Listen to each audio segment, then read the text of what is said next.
Hello, friends, and welcome back to Stories About Entitled People. Our opening story is about a man who decided the best seat in the house was at his neighbor's door. Literally. After multiple warnings, a photo, and a landlord intervention, let's just say he won't be lounging there again anytime soon. But before we begin, best way to support our channel is to leave comments, like, and subscribe with the turned-on bell so you don't miss the new video every single day. Here we go. Oh, sorry, I didn't know. Sure you didn't. I live in a large apartment complex that's only 2 stories but spread out. Every 2 apartments have back patios that are attached to each other, but it's still obvious what side is yours and what side is your neighbor's. I've never had issues with this newer neighbor before this, so I was rather stunned when he became an issue. To access the back patio, we have sliding glass doors, SGD, that you access from the living room.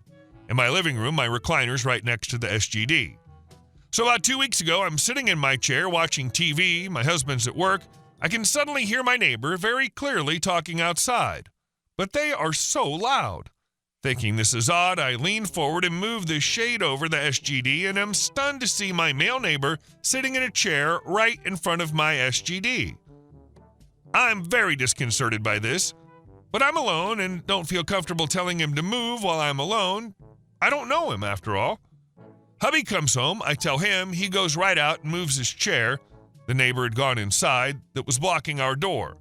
About an hour later, the guy comes back out and tries to move the chair back. I was still watching TV, so I could hear the dragging sound. I opened my door and told him he couldn't do that. This was our side, not his. Oh, I'm sorry, I didn't know, he says. I come home 2 days later, his chair is right outside the SGD again. This time I take a picture with him in the chair. I moved his chair 3 more times since I really didn't want to have to report him to the landlords, but he kept moving it back. Yesterday, I reported him as he was sitting in his chair. I also showed the picture. The landlord's eyes were as big as saucers when she saw it. She was out there within 5 minutes to tell him this was a no-no and not to do it again. When I told her this had been going on for a while, she asked why I hadn't reported it before. I told her I'd hoped we could just settle it between us and that I hadn't wanted to escalate it if possible. Does privacy mean nothing to people these days? I didn't post this in Neighbors from Hell since I didn't think it rose to that level. Edit to add, so when my husband got home last night, I told him about the suggestion to get a stick to put in the track of the SGD. He said, "What about that baseball bat we used to keep in the car?" I pulled that out of the closet and was so surprised. It was a perfect fit. So now he can see a bat in my window. I'd make sure the SGD is always locked and maybe install cameras to avoid the proverbial he said, she said situations. Sounds like this guy was testing you to see what he could get away with, or even worse, has the cat-like attitude that everything he sees belongs to him. And our second story. Beach Bucket Detective. How my stepdaughter solved a case of sand-based entitlement with one simple question. Years ago, my family was vacationing in Florida, enjoying one of those rare, quiet beach days where everything feels easy. I was stretched out on my towel reading while my 4-year-old daughter and my older stepdaughter were only a few feet away building a sandcastle and decorating it with seashells. Completely peaceful, until it wasn't. Out of nowhere, this little boy marches right up to them, points dramatically at their sand bucket, and declares, "That's my bucket, give it back." My stepdaughter didn't even flinch. "Excuse you, this is our bucket, it's not yours." She shot me a look that basically said, "Don't step in, I've got this." And honestly, she's always been the kid who could handle herself, so I stayed put and watched. The boy keeps reaching for the bucket, and every single time my stepdaughter blocks him with expert precision. She's like a tiny goalie guarding her territory. The kid gets frustrated, and when he realizes he's outmatched, he goes for the nuclear option. "Mommy!" Here comes his mom, marching over like the sandcastle police. The boy instantly turns on the fake waterworks and claims he finally found his missing bucket and that my stepdaughter stole it. The acting was ambitious? Let's put it that way. Before I can even rise, the mom is demanding they return the bucket immediately and threatens to get a lifeguard involved. My stepdaughter just smirks and goes, "If this is his bucket, what's his name?" Everyone knows you write your name on the underside. The woman, of course, refuses to say his name and doubles down on her demand. That's when I step in calmly and say, "All right, what's your son's name? We'll show you it doesn't match." She opens her mouth, probably to yell for a lifeguard, when suddenly her husband and daughter appear, jogging toward us. The daughter holds up a nearly identical bucket. "I borrowed your bucket for a minute, brother. Sorry, I forgot to tell you." The mom goes beet red, grabs her son, and storms off without another word. Her husband stays behind long enough to apologize, clearly mortified. I told him, "Don't worry about it. Honestly, it seemed like he wanted 2 buckets. He laughed, apologized again, and hurried after his family. I've seen entitled adults, but an entitled kid and an enabling mom working together on a beach? That's a new level. A simple name check, and they could have saved themselves a whole lot of embarrassment. He acts the way he was taught to act. In a perfect world, his mother would be punished. A day in jail, while a kid gets a similar timeout at home. And our next story. She vandalized cars for stealing her spot.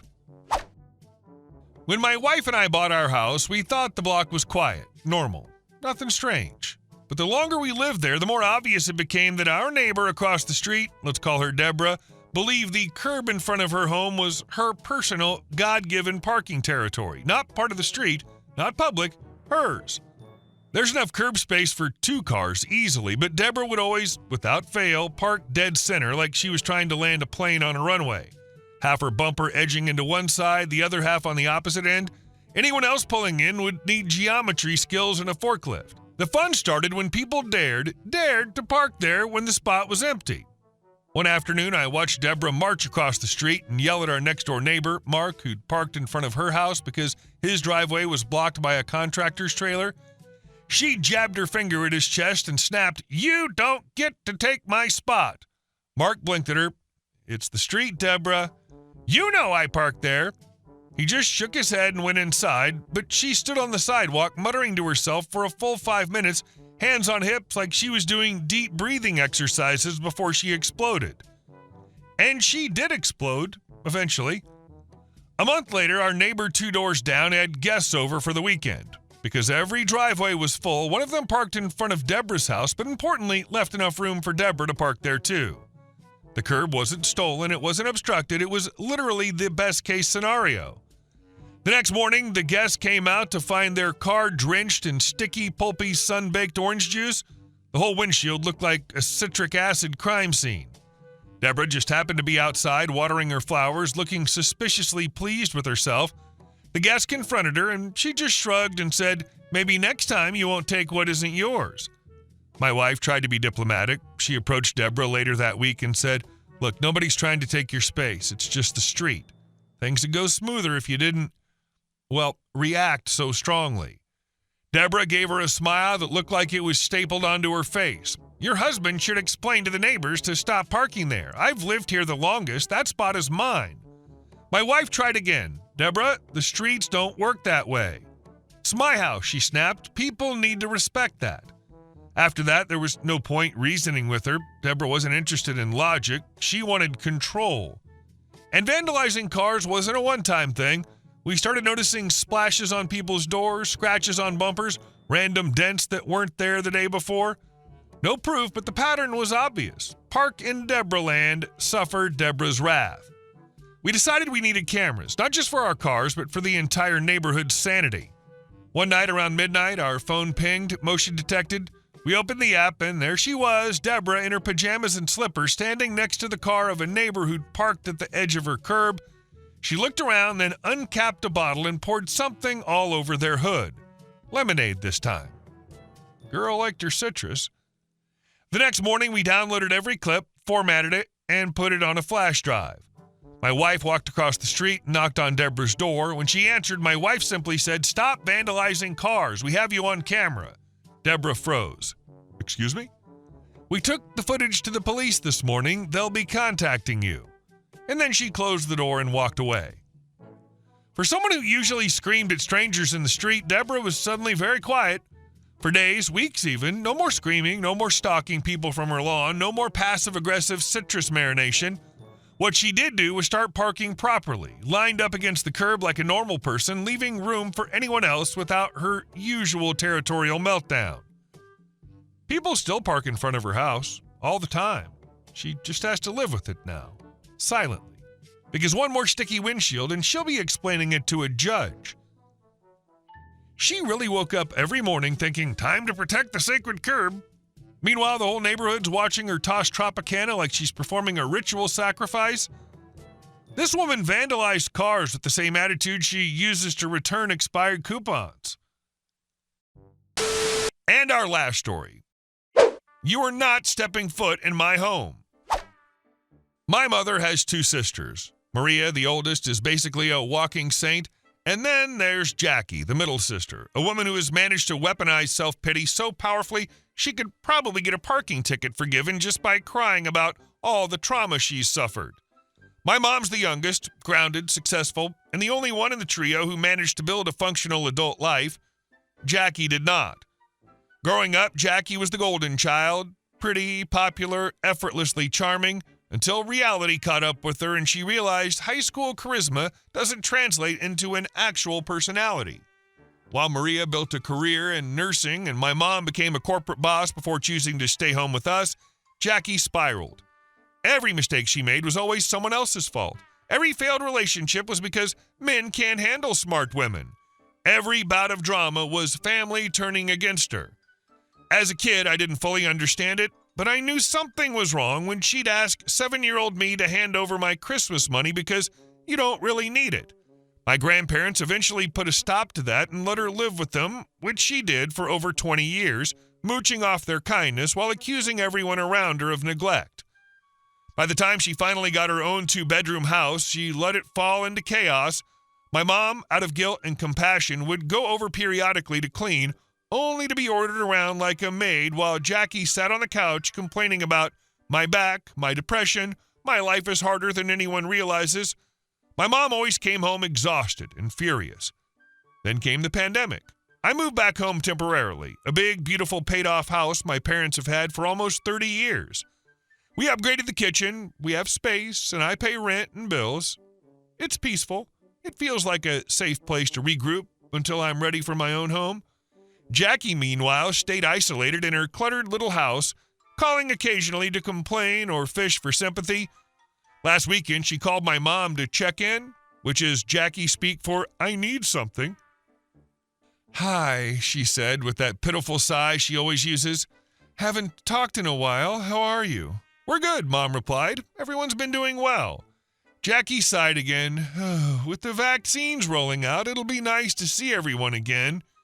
She paused, waiting for Mom to ask something, but Mom didn't. So, Jackie finally said, I was thinking about visiting. My house has gotten so cluttered lately. I'm thinking of getting a bigger one for all my things. Mom didn't take the bait. Why not just donate what you don't use anymore? Selling's tough right now. Jackie hesitated, then launched into it. Actually, I was hoping you would just let me have your house. Mom blinked. What? Oh, not buy it, Jackie clarified, as if that made it reasonable. Just switch. You and your husband can live in my house, and OP can stay with me. I heard this part from the hallway and nearly choked. Mom asked, why on earth would OP live with you? Well, you've had her long enough, don't you think? Jackie said sweetly. She cooks for you, helps you. She'd keep doing that for me, and she can pay the utilities. She has a job. I only have my poor little pension, and your husband could pay off my mortgage. Mom looked at the phone like it was possessed. Jackie, however, kept going, rambling for several minutes about how she deserved something nice for once and how families should help each other. Mom finally snapped. You are not stepping foot in my home, she said, and you will never use my daughter as your unpaid servant. You have lost your mind. Goodbye, Jackie. She hung up so hard the receiver shook. Jackie immediately called Maria to complain. Apparently, according to Jackie's retelling, Mom screamed at a poor disabled woman who only wanted a safe place to live. Maria, God bless her patience, shut it down on the spot and told Jackie to stop forcing herself into other people's homes like a wandering raccoon. We thought that was the end of it. We were wrong. This morning, before 8 a.m., before coffee, before Mom's soul had even re-entered her body, Jackie called again. I've been thinking, she began, and I know asking for your whole house was unreasonable. Mom let out the deepest sigh known to mankind, so I'm willing to settle, Jackie continued. I'll take OP's room. She can move into my house instead.